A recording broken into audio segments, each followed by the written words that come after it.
ನಮಸ್ಕಾರ ವಿದ್ಯಾರ್ಥಿಗಳೇ, ನನ್ನ ಹೆಸರು ಸಿದ್ದರಾಮ್ ಯರ್ನಾಳ್, ಕನ್ನಡ ಸಹಾಯಕ ಪ್ರಾಧ್ಯಾಪಕರು, ಸರ್ಕಾರಿ ಪ್ರಥಮ ದರ್ಜೆ ಕಾಲೇಜು ಕೋಕೋಟ್ನೂರು. ಈ ದಿನ ನಾವು ಏನು ಮಾಡೋಣಪ್ಪ ಅಂತಂದರೆ BA 3ನೇ ಸೆಮಿಸ್ಟರ್ಗೆ ಸಂಬಂಧಪಟ್ಟಿರ್ತಕ್ಕಂಥ ಒಂದು ಸುಂದರವಾಗಿರ್ತಕ್ಕಂಥ ಪರಿಕಲ್ಪನೆ, ಅದು ಪಾಶ್ಚಾತ್ಯ ಕಾವ್ಯ ಮೀಮಾಂಸೆ ಬರ್ತಕ್ಕಂಥ ಒಂದು ತತ್ವ, ಸಿದ್ಧಾಂತ, ವಾದ, ಅನುಕರಣವಾದ ಅಂತೇಳಿ ನಾವು ಕರಿತಾ ಹೋಗ್ತೀವಿ. ಸೊ ಅನುಕರಣವಾದ ಸಿದ್ಧಾಂತ ಅಂದ್ರೇನು, ಅನುಕರಣವಾದ ಸಿದ್ಧಾಂತವನ್ನು ಮಂಡಿಸಿದವರು ಯಾರು, ಅನುಕರಣವಾದ ಸಿದ್ಧಾಂತ ಪ್ರಮುಖ ಅಂಶಗಳು ಯಾವುದು ಮತ್ತು ಅನುಕರಣವಾದ ಸಿದ್ಧಾಂತ ಮಂಡಿಸಿದ ಕಾರಣಗಳೇನು, ಇವುಗಳ ಕುರಿತು ಸಂಕ್ಷಿಪ್ತವಾಗಿ ನಾವು ತಿಳ್ಕೊಳ್ಳೋಣ. ಸೊ ಹಾಗಾದರೆ ನಾವು ಅನುಕರಣವಾದ ಸಿದ್ಧಾಂತವನ್ನು ತಿಳುವಕ್ಕಿಂತ ಪೂರ್ವದ ಅವಧಿಯಲ್ಲಿ ಇಲ್ಲೊಂದು ಚಿತ್ರವನ್ನು ಗಮನಿಸ್ಕೋಬೇಕು. ನೀವು ಇಲ್ಲೊಂದು ಚಿತ್ರ ಕಾಣ್ತಾ ಇದೆ. ಈತ ಯಾರಪ್ಪ ಅಂತಂದರೆ ಗ್ರೀಕ್ನ ಶ್ರೇಷ್ಠ ತತ್ವಜ್ಞ ಇರತಕ್ಕಂಥ ಪ್ಲೇಟೋ. ಅಂದರೆ ಅನುಕರಣವಾದ ಸಿದ್ಧಾಂತವನ್ನು ಮಂಡಿಸಿರ್ತಕ್ಕಂಥ ಪ್ರಪ್ರಥಮ ಮಂಡಿಸಿರ್ತಕ್ಕಂಥ ಒಬ್ಬ ಮೀಮಾಂಸಕ ತತ್ವಜ್ಞಾನಿ ಪ್ಲೇಟೋ ಗ್ರೀಕ್ ರಾಷ್ಟ್ರದವನು. ನಿಮಗೆ ಗ್ರೀಕ್ ರಾಷ್ಟ್ರ ಬಗ್ಗೆ ನಾನು ಮತ್ತೆ ಹೇಳಬೇಕಾಗಿಲ್ಲ. ಗ್ರೀಕ್ ರಾಷ್ಟ್ರ ಅಂದ ತಕ್ಷಣ ಒಂದಾನೊಂದು ಕಾಲದಲ್ಲಿ ಬಹಳ ವೈಭವಪೂರಿತವಾಗಿ ತನ್ನದೇ ಇರತಕ್ಕಂಥ ಇತಿಹಾಸವನ್ನು ಹೊಂದಿರತಕ್ಕಂಥ ಒಂದು ಸಾಮ್ರಾಜ್ಯ ಆಗಿತ್ತು. ಯಾಕಪ್ಪ ಅಂದರೆ ಏನು ನಾವು ಜ್ಞಾನದ ವಿವಿಧ ಟೊಂಗೆಗಳಂತ ಕರಿತಾ ಹೋಗ್ತೀವಿ ಅಥವಾ ಶಾಖೆಗಳಂತ ಕರಿತಾ ಹೋಗ್ತೀವಿ, ಆ ಎಲ್ಲ ಶಾಖೆಗಳಿಗೂ ಕೂಡ ತಮ್ಮದೇ ಇರತಕ್ಕಂಥ ಕೊಡುಗೆಯನ್ನು ಕೊಟ್ಟವರು ಯಾರಪ್ಪ ಅಂದರೆ ಗ್ರೀಕರು. ಅದು ತತ್ವಶಾಸ್ತ್ರವನ್ನು ಹಿಡ್ಕೊಂಡು ಸಾಹಿತ್ಯ ಕ್ಷೇತ್ರವರೆಗೂ ಕೂಡ ಎಲ್ಲ ಕ್ಷೇತ್ರಕ್ಕೂ ಕೂಡ ತಮ್ಮದಿರತಕ್ಕಂಥ ಕೊಡುಗೆ ಕೊಟ್ಟವರು. ಸೊ ಅದರಂತೆ ಸಾಹಿತ್ಯಕ ಕ್ಷೇತ್ರಕ್ಕೂ ಕೂಡ ತಮ್ಮದೇ ಇರತಕ್ಕಂಥ ಕೊಡುಗೆ ಕೊಟ್ಟಿರ್ತಕ್ಕಂಥ ಗ್ರೀಕರು. ಅಂಥ ಸಾಹಿತ್ಯ ಕ್ಷೇತ್ರಕ್ಕೆ ಕೊಡುಗೆಯನ್ನು ಕೊಟ್ಟಿರ್ತಕ್ಕಂಥ ಗ್ರೀಕ್ ಸಾಮ್ರಾಜ್ಯದ ಒಬ್ಬ ಶ್ರೇಷ್ಠ ತತ್ವಜ್ಞಾನಿ ಪ್ಲೇಟೋ. ಹಾಗೆ ಪ್ಲೇಟೋನ ಬಗ್ಗೆ ನಾವು ಸಂಕ್ಷಿಪ್ತವಾಗಿ ತಿಳಿದುಕೊಳ್ಳೋದಾದರೆ, ಪ್ಲೇಟೋ ಕ್ರಿಸ್ತಶಕ ಪೂರ್ವ 428ರ ಕಾಲಾವಧಿಯಲ್ಲಿ ಗ್ರೀಕ್ ಸಾಮ್ರಾಜ್ಯದ ಅಥೆನ್ಸ್ನ ಎಜಿನಾ ಎಂಬ ಊರಲ್ಲಿ ಜನಿಸ್ತಾ ಹೋಗ್ತಾರೆ. ತಂದೆ ಅರಿಸ್ಟಾನ್, ತಾಯಿ ಪ್ರೆಕ್ವಿನು. ಪ್ಲೇಟೋನಿಗೆ ಮೂಲವರ್ತಕ್ಕಂಥ ಒಂದು ಬೇರೆ ಹೆಸರು ಇತ್ತು ಅಂತ ಕೂಡ ಹೇಳ್ತಾ ಹೋಗ್ತಾರೆ. ಅದು ಏನಪ್ಪ, ಅರಿಸ್ಟೋಕ್ಲಸ್. ಹಾಗಾದರೆ ಯಾಕೆ ಪ್ಲೇಟೋ ಅಂತ ಹೆಸರು ಬಂತು ಅಂತ ಕೂಡ ಪ್ರಶ್ನೆ ಬಂದಾಗ, ಪ್ಲೇಟೋ ಅಂತ ಹೆಸರು ಬರಲು ಕಾರಣ, ಪ್ಲೇಟೋ ನೋಡಲು ತುಂಬ ಸುಂದರವಾಗಿರ್ತಕ್ಕಂಥ ಒಬ್ಬ ವ್ಯಕ್ತಿಯಾಗಿದ್ದ. ಈಗ ತಾನೇ ನೀವು ಚಿತ್ರ ನೋಡಿದ್ರು ಕೂಡ ಗೊತ್ತಾಗುತ್ತೆ. ಆ ಇಳಿ ವಯಸ್ಸಿನಲ್ಲಿ ಇರ್ತಕ್ಕಂಥ ಚಿತ್ರ ಮತ್ತು ಎಳೆ ವಯಸ್ಸಿನಲ್ಲಿ ಹೇಗಿದ್ದ ಅಂತ ಕೂಡ ನಾವು ಗಮನಿಸ್ಕೋಬೇಕಾಗುತ್ತೆ. ಸುಂದರವಾಗಿರ್ತಕ್ಕಂಥವನು, ಜೊತೆಗೆ ದೃಢಕಾಯವನ್ನು ಹೊಂದಿರತಕ್ಕಂಥವನು ಆಗಿದ್ದರಿಂದ ಆತನಿಗೆ ಪ್ಲೇಟೋ ಅಂತೇಳಿ ಹೆಸರು ಬಂತು ಅಂತ ಕೂಡ ನಾವು ಗಮನಿಸ್ಕೊಂಡು ಹೋಗ್ತೀವಿ. ಸೊ ಪ್ಲೇಟೋ ಪಾಶ್ಚಾತ್ಯ ವಿಮರ್ಶ ಸಾಹಿತ್ಯದ ಪ್ರಥಮ ಆಚಾರ್ಯ ಪುರುಷ ಅಂತ ಕೂಡ ಹೇಳ್ತಾ ಹೋಗ್ತಾರೆ. ಹಾಗಾದರೆ ವಿದ್ಯಾರ್ಥಿಗಳಲ್ಲಿ ಪ್ರಶ್ನೆ ಮಾಡ್ಬೋದು, ಸೊ ಪ್ಲೇಟೋನಕ್ಕಿಂತ ಪೂರ್ವದ ಅವಧಿಯಲ್ಲಿ ಪಾಶ್ಚಾತ್ಯ ಅಥವಾ ಗ್ರೀಕರಲ್ಲಿ ಯಾವುದೇ ಸಾಹಿತ್ಯ ಕುರಿತು ವಿಚಾರಗಳು ಚರ್ಚೆ ಆಗಿರಲಿಲ್ಲವಾ ಅಂತ ಪ್ರಶ್ನೆ ಬಂದಾಗ, ನಿಜವಾಗಲೂ ಕೂಡ ಭಾಳ ಚರ್ಚಿಸಬೇಕಾಗಿರ್ತಕ್ಕಂಥ ವಿಷಯ, ಜೊತೆಗೆ ಸೂಕ್ಷ್ಮವಾಗಿ ಅವಲೋಕನ ಮಾಡಬೇಕಾಗಿರ್ತಕ್ಕಂಥ ವಿಷಯವೂ ಕೂಡ ಆಗಿದೆ. ನಾವಿಲ್ಲಿ ಗಮನಿಸ್ಕೊಂಡಾಗ ಪ್ಲೇಟೋ ಪಾಶ್ಚಾತ್ಯ ಕಾವ್ಯ ಮೀಮಾಂಸಕ್ಕೆ ಒಂದು ಭದ್ರವಾದ ಬುನಾದಿಯನ್ನು ಹಾಕ್ತಾನೆ ನಾವು ಗಮನಿಸ್ಕೊಂಡು ಹೋಗ್ತೇವೆ. ಹಾಗಾದರೆ ಭದ್ರವಾದಿ ಬುನಾದಿ ಹಾಕಿದ್ರೆ ಅವನಿಂದಲೇ ಪಾಶ್ಚಾತ್ಯ ಕಾವ್ಯ ಮೀಮಾಂಸೆ ಪ್ರಾರಂಭ ಆಯಿತು ಅಂತ ಕೂಡ ಅರ್ಥ ಅಲ್ಲ.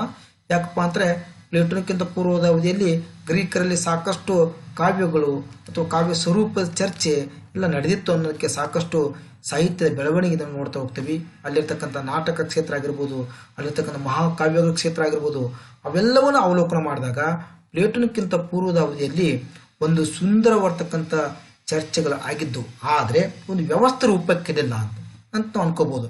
ಅಥವಾ ಪ್ಲೇಟೋನೇ ತನ್ನ ಸುಪ್ರಸಿದ್ಧ ಇರತಕ್ಕಂಥ ಕೃತಿಯನ್ನು ಬರೆದಿದ್ದನಲ್ಲ, ರಿಪಬ್ಲಿಕ್ ಅದು ಸಾಹಿತ್ಯ ಕ್ಷೇತ್ರಕ್ಕೆ ಮೀಸಲಾಗಿರ್ತಕ್ಕಂಥ ಕೃತಿಯಲ್ಲ, ನೆನ್ಪಿಟ್ಕೋಬೇಕು. ಇದು ಒಂದು ಕಾರಣದಿಂದ ನಾವು ಗಮನಿಸ್ಕೋಬೇಕು.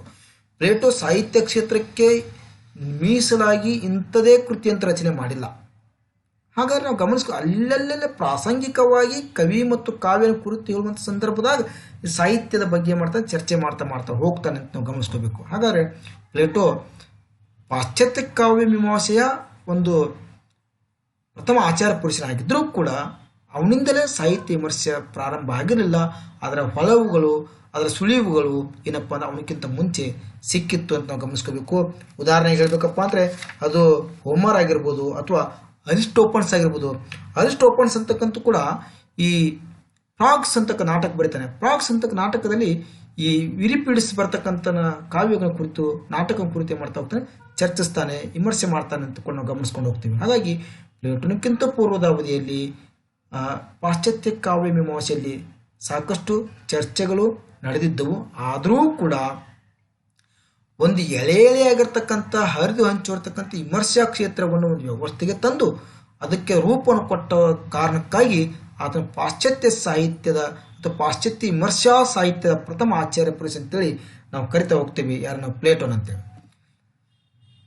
ವಿದ್ಯಾರ್ಥಿಗಳೇ, ನಾನು ಆಗಲೇ ಹೇಳಿದಂಗೆ ಪ್ಲೇಟೋ ಮಂಡಿಸಿರ್ತಕ್ಕಂಥ ಪ್ರಮುಖವಾಗಿರ್ತಕ್ಕಂಥ ವಾದ ಅನುಕರಣವಾದ ಅಥವಾ ಅನುಕರಣಾ ಸಿದ್ಧಾಂತ. ಅದನ್ನು ಇಂಗ್ಲಿಷ್ನಲ್ಲಿ ಇಮಿಟೇಷನ್ ಆಫ್ ಥಿಯರಿ ಅಂತ ಹೇಳಿದ್ವಿ. ಅದು ಅನುಕರಣವಾದ ಸಿದ್ಧಾಂತ, ಥಿಯರಿ ಆಫ್ ಇಮಿಟೇಷನ್ ಅಂತ ಕೂಡ ನಾವು ಕರಿತಾ ಹೋಗ್ತೀವಿ.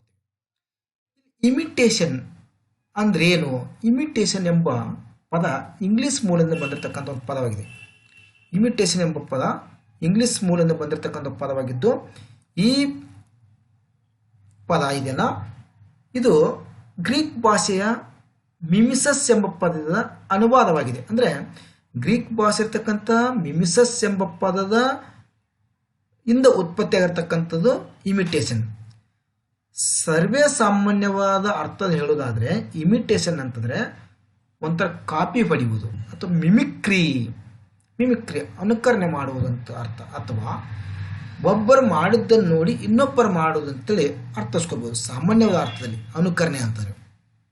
ಆದರೆ ಪ್ಲೇಟೋ ಈ ಅನುಕರಣೆ ಎಂಬುದಕ್ಕೆ ತನ್ನದೇ ಆಗಿರ್ತಕ್ಕಂಥ ಒಂದು ಹೊಸ ಅರ್ಥವನ್ನು ಕೊಡ್ತಾ ಹೋಗ್ತಾನೆ. ಬಹಳ ತುಚ್ಛವಾದ ಅರ್ಥ ಮತ್ತು ನಿಕೃಷ್ಟ ಅರ್ಥದಲ್ಲಿ ಅದು ಅನುಕರಣೆಯನ್ನು ಬಳಸ್ಕೊಂಡು ಹೋಗ್ತಾನೆ. 19ನೇ ಶತಮಾನದವರೆಗೂ ಕೂಡ ಯುರೋಪಿನ ಎಲ್ಲ ಭಾಷೆಗಳ ಸಾಹಿತ್ಯದಲ್ಲಿ ಈ ಇಮಿಟೇಷನ್ ಆಫ್ ಥಿಯರಿ ಬಹಳ ಚರ್ಚೆಗೆ ಒಳಗಾಗುತ್ತೆ. ಅಂದರೆ ನಾವು ಗಮನಿಸ್ಕೋಬೇಕು, ಎಷ್ಟೊಂದು ಪ್ರಮುಖ ಇರ್ತಕ್ಕಂಥ ಒಂದು ಸಿದ್ಧಾಂತವಾಗಿತ್ತು ಅನ್ನೋದಕ್ಕೆ ನಾವು ಗಮನಿಸ್ಕೊಂಡು ಹೋಗ್ತೀವಿ. ಈ ಇಮಿಟೇಷನ್ ಆಫ್ ಥಿಯರಿ ಒಂದು ಯಾವಾಗಪ್ಪ ಅಂದರೆ ಪ್ಲೇಟೋ ಒಂದು ಕಾವ್ಯವನ್ನು ಕುರಿತು ಹೇಳುವಂಥ ಸಂದರ್ಭದಲ್ಲಿ ಬಳಸ್ಕೊಂಡು ಹೋಗ್ತಾನೆ. ಇಮಿಟೇಷನ್ ಎಂಬ ವಿಚಾರವನ್ನು ಬಳಸ್ಕೊಂಡು ಹೋಗ್ತಾನೆ. ಅವನು ಹೇಳೋದಿಷ್ಟೇ, ಒಂದು ಕವಿ ಕೃತಿಗೂ ಒಂದು ಹೊರ ಜಗತ್ತಿಗೂ ಸಂಬಂಧ ಕಲ್ಪಿಸ್ತಾನೆ. ಸಂಬಂಧ ಕಲ್ಪಿಸಿ ಮಾಡ್ತಾ ಹೋಗ್ತಾನೆ. ಮೂಲವರ್ತಕ್ಕಂಥ ಒಂದು ವಸ್ತು ಬೇರೆ ಇದೆ, ಆ ವಸ್ತುವನ್ನು ಕುರಿತು ನಾವೇ ಮಾಡ್ತಾ ಹೋಗ್ತೀವಿ, ನಕಲು ಮಾಡ್ತಾ ಹೋಗ್ತೀವಿ. ಅಥವಾ ಒಂದು ಪ್ರತಿರೂಪ ಮಾಡ್ತಾ ಹೋಗ್ತೀವಿ. ಅದು ಶ್ರೇಷ್ಠವಾಗಿರ್ತಕ್ಕಂಥದ್ದಲ್ಲ ಅಂತೇಳಿ ಆತನ ಸಿದ್ಧಾಂತ ಹೇಳುತ್ತೆ. ನೆಕ್ಸ್ಟ್, ಅನುಕರಣವಾದದ ಮುಖ್ಯಾಂಶ ಏನಾಗಿತ್ತು ಅಂತ ಗಮನಿಸ್ಕೊಂಡಾಗ ಇಲ್ಲಿ 2 ಚಿತ್ರಗಳನ್ನು ನಾವು ಗಮನಿಸ್ಕೊಂಡು ಹೋಗ್ತೀವಿ. ಅನುಕರಣವಾದ ಅನ್ನೋದಕ್ಕೆ ಇಲ್ಲಿ ಸ್ಪಷ್ಟವಾಗಿರ್ತಕ್ಕಂಥ ಅರ್ಥ ಮಾಡ್ಕೋಬೋದು ನಾವು. ಇಲ್ಲಿ 2 ಚಿತ್ರ ಗಮನಿಸ್ಕೋಬೇಕು. ಅನುಕರಣೆ ಅಂದರೆ ಒಬ್ಬರು ಮಾಡಿದ್ದನ್ನು ನೋಡಿ ಇನ್ನೊಬ್ಬರು ಅನುಕರಿಸೋದು, ಅಥವಾ ಮೂಲ ಯಾವುದೋ ಒಂದು ಸೃಷ್ಟಿಯ ವಸ್ತುವನ್ನು ಗಮನಿಸಿಕೊಂಡು ಅದನ್ನು ಇನ್ನೊಂದು ರೂಪಕ್ಕೆ ತರುವುದಕ್ಕೆ ಪ್ರಯತ್ನ ಪಡುವುದು ಅಂತ ಅರ್ಥ ಮಾಡ್ಕೊಂಡಂಗೆ ಇಲ್ಲಿ ಮೇಲೆ ಒಂದು ಚಿತ್ರ ಕಾಣ್ತಾ ಹೋಗುತ್ತೆ. ಅಲ್ಲಿ ಪ್ಲೇಟೋನ ಇರತಕ್ಕಂಥ ಒಂದು ಚಿತ್ರ ಇದೆ. ಆ ಪ್ಲೇಟೋನ ಚಿತ್ರದಲ್ಲಿ ನಾವು ಗಮನಿಸ್ಕೊಳ್ಬೇಕು. Art of imitation. ಆರ್ಟ್ ಕಲೆ ಈಕ್ವಲ್ ಟು ಇಮಿಟೇಷನ್. ಕಲೆ ಅಂತಂದ್ರಪ್ಪ ಪ್ಲೇಟೋನ ದೃಷ್ಟಿಯಲ್ಲಿ ಅದು ಅನುಕರಣೆ. ಕಾವ್ಯ ಅಂದ್ರೇನು? ಅದು ಅನುಕರಣೆ. ಇಷ್ಟೇ ಅದನ್ನು ಸೀಮಿತವಾಗಿರ್ತಕ್ಕಂಥ ಅರ್ಥದಲ್ಲಿ, ಪರಿಮಿತವಾಗಿರ್ತಕ್ಕಂಥ ಅರ್ಥದಲ್ಲಿ ಅರ್ಥ ಮಾಡ್ಕೋತಾನೆ ಪ್ಲೇಟೋ ಅಂತ. ಇಲ್ಲಿ ನೆಕ್ಸ್ಟ್ ಹಾಗೆ ಇನ್ನೂ ಒಂದು ಚಿತ್ರ ಕಾಣ್ತಾ ಹೋಗ್ತೇವೆ. ಇಲ್ಲಿ ಇನ್ನೊಂದು ಚಿತ್ರ, ಅದೇ ಚಿತ್ರ ಗಮನಿಸ್ಕೊಂಡು ಇನ್ನೊಂದು ಚಿತ್ರವನ್ನು ಗಮನಿಸ್ಕೋಬೇಕು ನಾವು. ಇಲ್ಲಿ 2 ಚಿತ್ರ ಕಾಣ್ತಾ ಹೋಗ್ತೇವೆ. ಸರ್ವೇ ಸಾಮಾನ್ಯವಾಗಿರ್ತಕ್ಕಂಥ 2 ಚಿತ್ರ ಗಮನಿಸ್ಕೊಂಡಾಗ ಒಂದೇ ಥರ ಕಾಣ್ತವೆ, ಆದರೆ ಒಂದೇ ಅಲ್ಲ ಅಷ್ಟೆ. ಕವಿಯಾಗಿರ್ತಕ್ಕಂಥ ಪ್ಲೇಟೋನ ಅನುಕರಣವ ಸಿದ್ಧಾಂತ ಏನು ಹೇಳುತ್ತಪ್ಪ ಅಂದರೆ, ಕವಿಯಾಗಿರ್ತಕ್ಕಂಥವನು ತನ್ನ ಇಂದ್ರಿಯಗಳಿಗೆ ಗೋಚರವಾಗ್ತಕ್ಕಂಥ ಪ್ರಪಂಚವನ್ನು ಬಿಟ್ಟು ಇನ್ನೊಂದು ಪ್ರಪಂಚ ಇದೆ, ಅದು ಕಣ್ಣಿಗೆ ಕಾಣದಿರ್ತಕ್ಕಂಥ ಪ್ರಪಂಚ ಮತ್ತು ಬುದ್ಧಿಗೆ ನಿಲುಕುವರ್ತಕ್ಕಂಥ ಪ್ರಪಂಚ. ಈ ಮೂರ್ತ ಪ್ರಪಂಚ ಬಿಟ್ಟು ಇನ್ನೊಂದು ಅಮೂರ್ತವಾಗಿರ್ತಕ್ಕಂಥ ಪ್ರಪಂಚವಿದೆ. ಪ್ಲೇಟೋ ಹೇಳ್ತಕ್ಕಂಥ ಅನುಕರಣವಾದ ಅನ್ನೋದಕ್ಕೆ ಪ್ಲೇಟೋ ಹೇಳ್ತಕ್ಕಂಥದ್ದು ಮೂಲ ತತ್ವ ಏನಪ್ಪ ಅಂತಾರೆ, ಕವಿಯ ಇಂದ್ರಿಯಗಳಿಗೆ ಗೋಚರವಾಗ್ತಕ್ಕಂಥ ಒಂದು ಪ್ರಪಂಚವನ್ನು ಬಿಟ್ಟು ಇನ್ನೊಂದು ಪ್ರಪಂಚ ಇದೆ. ಆ ಪ್ರಪಂಚ ಸತ್ಯವಾಗಿರ್ತಕ್ಕಂಥದ್ದು, ನಿತ್ಯವಾಗಿರ್ತಕ್ಕಂಥದ್ದು ಮತ್ತು ಆದರ್ಶತನನ್ನು ಕೂಡಿಕೊಂಡಿರ್ತಕ್ಕಂಥದ್ದು. ಅಂದರೆ ಒಂದು ಹೊರ ಜಗತ್ತಿಗೂ ಅಥವಾ ಒಂದು ಮೂಲ ಸೃಷ್ಟಿಗೂ ಅಂತಿದೆ.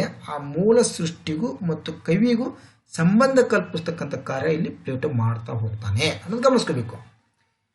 ಈ ಮೂಲ ಸೃಷ್ಟಿ ಇದೆಯಲ್ಲ, ಈ ಮೂಲ ಸೃಷ್ಟಿ ಏನು ಮಾಡ್ತಾ ಹೋಗ್ತಾನಪ್ಪ ಅಂದರೆ ಕವಿ ಅದನ್ನು ಅನುಕರಿಸೋದಕ್ಕೆ ಹೋಗ್ತಾನೆ.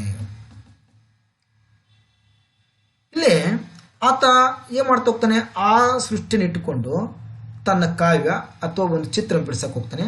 ಅದು ಎಷ್ಟರ ಮಟ್ಟಿಗೆಪ್ಪ ಅಂದರೆ ಮೂಲ ಸೃಷ್ಟಿನೇ ತಂದು ಇಟ್ಟಿದ್ದೇನೆ ಅನ್ನುವಂತೆ. ಆ ನಿಜವಾಗಲೂ ಕೂಡ ಅದು ಬರೀ ಭ್ರಮೆ, ಆತನ ಭ್ರಮೆ.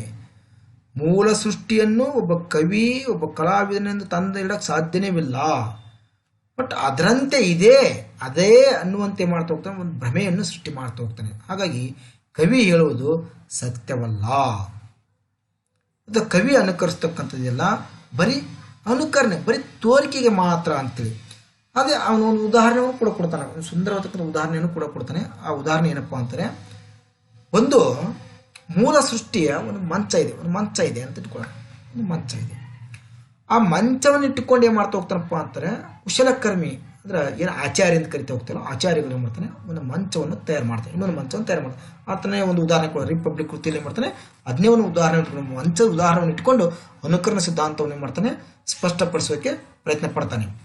ಮೂಲ ಒಂದು ಮಂಚ ಇದೆ, ಆ ಮಂಚವನ್ನು ಇಟ್ಟುಕೊಂಡು ಮಾಡ್ತಾ ಹೋಗ್ತಾನಪ್ಪ ಅಂದರೆ ಕವಿ ಆಗಿರ್ತಕ್ಕಂಥ ಆಚಾರ್ಯ ಆಗಿರ್ತಕ್ಕಂಥವನು ಅಥವಾ ಬಡಗಿ ಅಂತ ಕರಿತಾ ಹೋಗ್ತಾನೆ, ಕುಶಲಕರ್ಮಿ ಅಂತ ಕರಿತಾ ಹೋಗ್ತಾನೆ. ಆ ಕುಶಲಕರ್ಮಿ ಮಾಡ್ತಾ ಹೋಗ್ತಾನೆ, ಅದನ್ನು ಇನ್ನೊಂದು ಮಂಚವನ್ನಾಗಿ ತಯಾರು ಮಾಡ್ತಾನೆ. ಇದು ಇಮಿಟೇಷನ್. ಮೂಲ ಒಂದು ಮಂಚ ಇದೆ, ಆ ಮೂಲ ಮಂಚಕ್ಕೆ ಇನ್ನೊಂದು ಮಂಚವನ್ನು ಅದರಂತೆ ತಯಾರು ಮಾಡ್ತಾ ಹೋಗ್ತಾನೆ ಕುಶಲಕರ್ಮಿ. ಇದು ಅನುಕರ್ಮಿ. ಮತ್ತು ಕವಿ ಮತ್ತು ಕಲಾವಿದ ಮಾಡ್ತಾ ಹೋಗ್ತಾನಪ್ಪ ಅಂದರೆ ಆತನೂ ಕೂಡ ಆ ಮೂಲ ಸೃಷ್ಟಿಯ ಒಂದು ಮಂಚವನ್ನು ಇಟ್ಟುಕೊಂಡು ಮಾಡ್ತಾ ಹೋಗ್ತಾನೆ, ಇನ್ನೊಂದು ಮಂಚವನ್ನು ತಯಾರು ಮಾಡ್ತಾರೆ. ಇವ್ರು ತಯಾರು ಮಾಡಿದ್ದು ಹೇಗಿದೆ ಗೊತ್ತಾ, ಬರೀ ತೋರಿಕೆಗಾಗಿ, ಬರೀ ತೋರಿಕೆಗೆ. ಅದರಂತೆ ಇದೆ, ಬಟ್ ಅದಲ್ಲ. ಅಂದರೆ ಕುಶಲಕರ್ಮಿ ಆಗಿರ್ತಕ್ಕಂಥ ಅಟ್ಲೀಸ್ಟ್ ಆ ಮೂಲ ಸೃಷ್ಟಿಗೆ ಸಮೀಪ ಆದ್ರೂ ಹೋಗ್ತಾನೆ. ಇವರಂತೂ ಅಜಗಜಾಂತರ ದೂರ ಇರ್ತಾರೆ.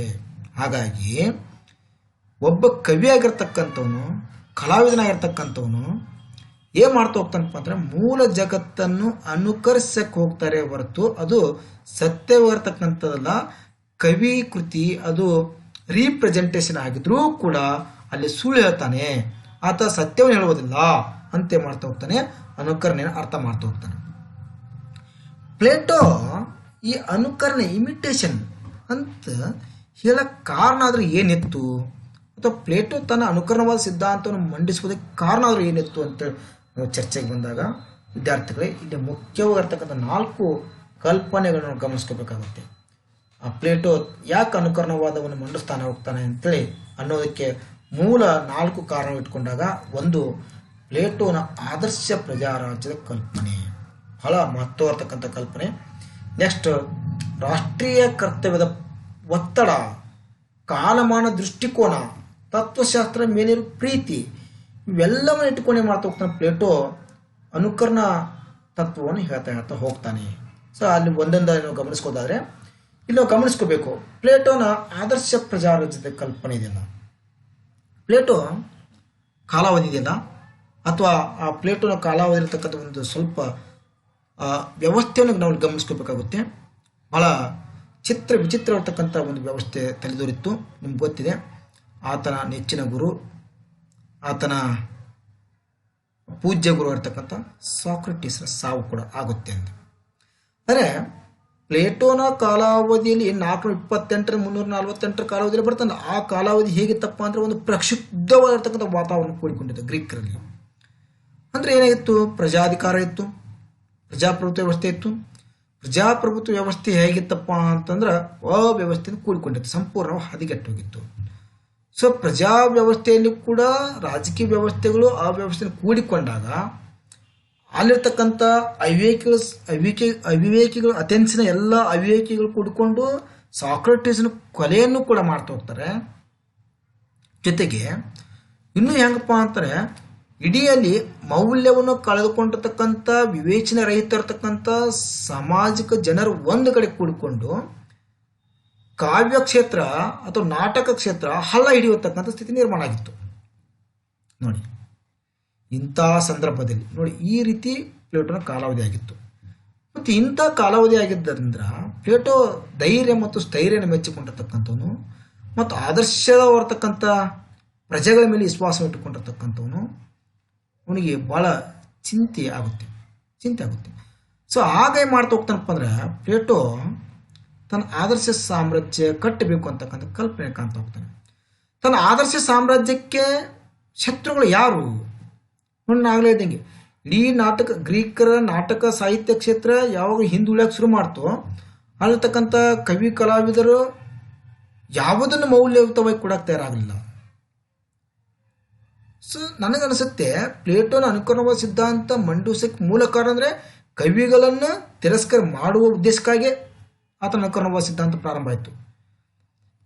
ಕವಿಯಾಗಿರ್ತಕ್ಕಂಥವನು ಕಲಾವಿದನಾಗಿರ್ತಕ್ಕಂಥವನು ಒಂದು ವ್ಯವಸ್ಥೆಯನ್ನು ಕಂಡುಕೊಂಡು ಸುಮ್ಮನೆ ಕೊಡುವುದಲ್ಲ.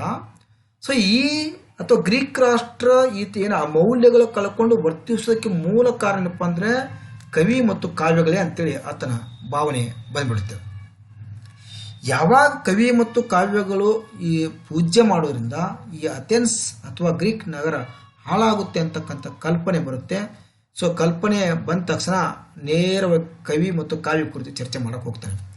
ಅವನು ಹೇಳ್ತಾ ಹೋಗ್ತಾನೆ, ತನ್ನ ಸಾಮ್ರಾಜ್ಯದಲ್ಲಿ ಕವಿ ಕಲಾವಿದರು ಇರಕೂಡದು. ತನ್ನ ಆದರ್ಶ ಪ್ರಜಾರಾಜ್ಯ ಕಲ್ಪನೆ ಕಂಡಿದ್ದಾನ. ಬಹುತೇಕವಾಗಿ ಈ ತತ್ವದಿಂದ ಖ್ಯಾತಿ ಮತ್ತು ಅಪಖ್ಯಾತಿ ಎರಡಕ್ಕೂ ಸ್ವಯಂ ಘೋಷಿತನಾಗ್ತಾನೆ ಪ್ಲೇಟೋನ್.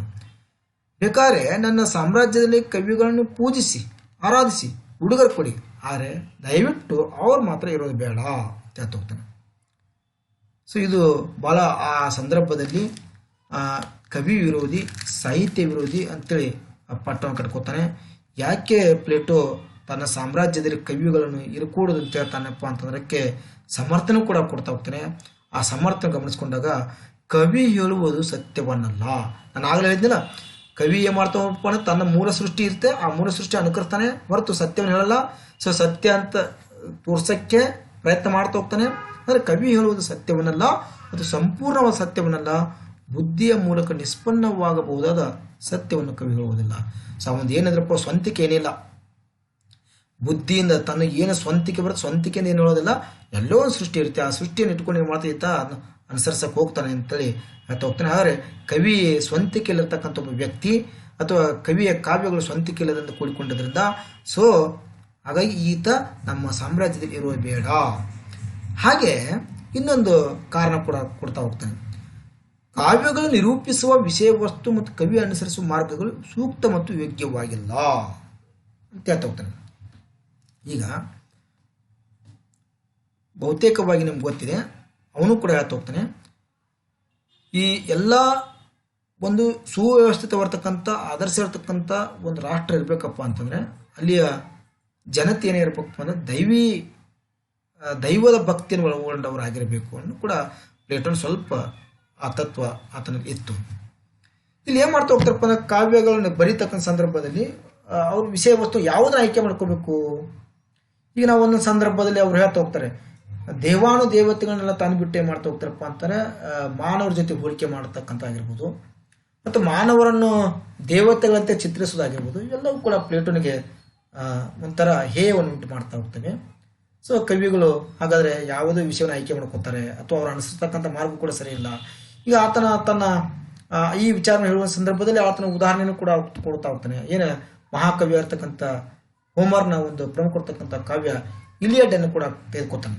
ಇಲಿಯಡ್ ನಿಮ್ಗೆ ಗೊತ್ತಿದೆ, ಇಲಿಯಡ್ ಕ್ರಿಸ್ತಶಕ ಪೂರ್ವ 8ರ ಕಾಲಾವಧಿ ಇರತಕ್ಕಂಥ ಒಬ್ಬ ಮಹಾಕವಿಯ ಶ್ರೇಷ್ಠ ಕಾವ್ಯ ಯಾವುದಪ್ಪ, ಇಲಿಯಡ್ ಮತ್ತು ಓಡಿಸಿ. ಆ ಇಲಿಯಡ್ನಲ್ಲಿ ಒಂದು ಪ್ರಸಂಗ ಬರುತ್ತೆ, ಅಕಿಲಸ್ಸನ ಒಂದು ಚಿತ್ರಣ.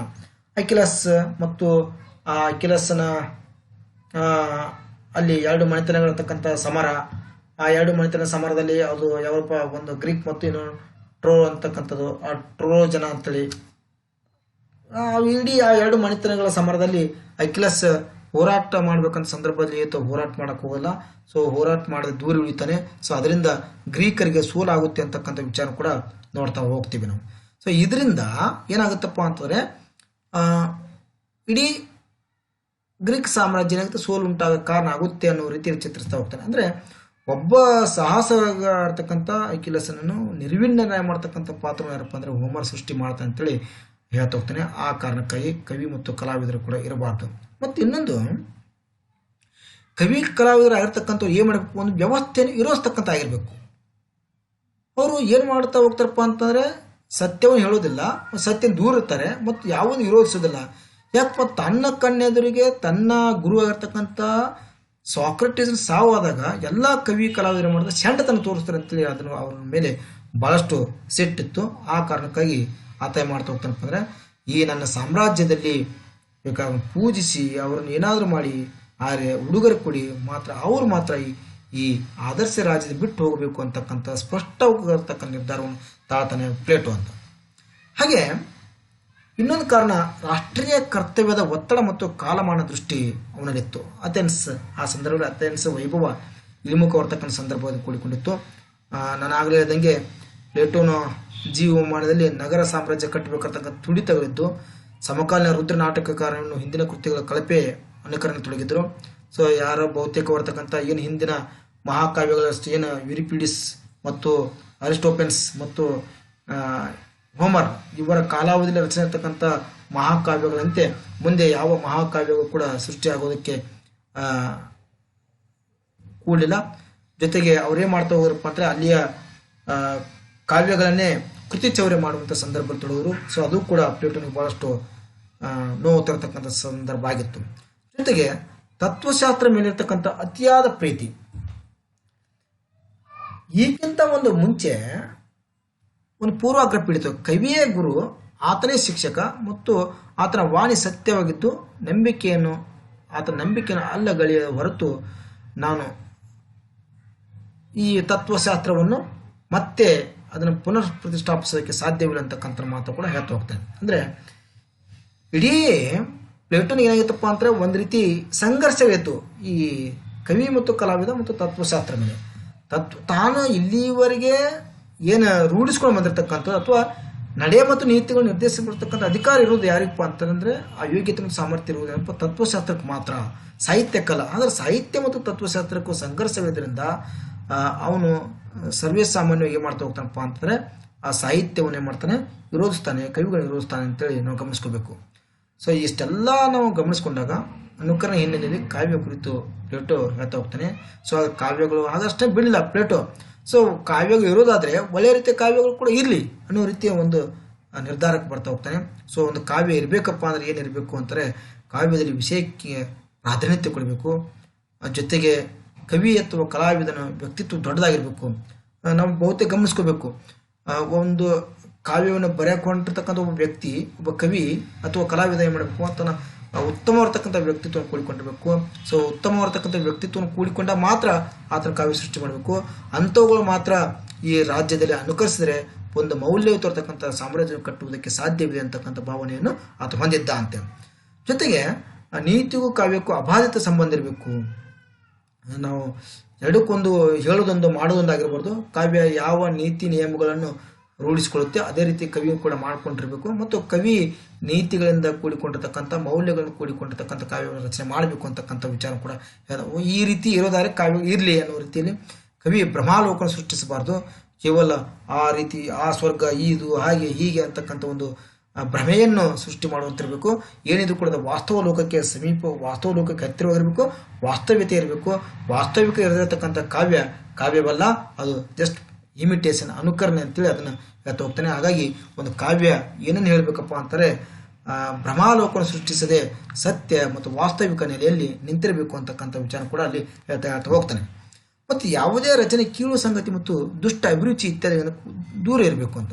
ಸೊ ಒಂದೊಂದು ಕಾವ್ಯಗಳು ಓದ ತಕ್ಷಣ ನಾವು ಏನೆಲ್ಲ ಇಲ್ಲ ಸಲ್ಲದ ಸೃಷ್ಟಿಗಳು ಮಾಡ್ತಾ ಹೋಗ್ತಾರೆ, ಅಂತ ಇಲ್ಲ ಸಲ್ಲದ ಸೃಷ್ಟಿಗಳು ಕಾವ್ಯದಲ್ಲಿ ಇರಬಾರದು ಅಂತಕ್ಕಂಥ ತತ್ವ ಕೂಡ ಬರ್ತಾ ಹೋಗ್ತಾನೆ. ಹೀಗೆ ಕ್ರಿಸ್ತಶಕ ಪೂರ್ವ 428ರಲ್ಲಿ ಬಾಳಿ ಬದುಕಿರ್ತಕ್ಕಂಥ ಕವಿ ಪ್ಲೇಟೋ ಈ ಅನುಕರಣೆ ಅಂದ್ರೆ ಏನು, ಅನುಕರಣವಾದದಲ್ಲಿ ಪ್ರಮುಖವಾಗಿರ್ತಕ್ಕಂಥ ಸಿದ್ಧಾಂತ ಮಂಡಿಸುವ ಸಂದರ್ಭದಲ್ಲಿ ಆದರ್ಶ ರಾಜ್ಯವನ್ನು ಹೇಗೆ ಕಟ್ಟಬೇಕು, ಆದರ್ಶ ರಾಜ್ಯದಿಂದ ಕವಿಯನ್ನು ಯಾಕೆ ಹೊರದೂಡಬೇಕು ಅಂತಕ್ಕಂಥ ವಿಚಾರ ಚರ್ಚೆ ಮಾಡ್ತಾ ಹೋಗ್ತಾನೆ.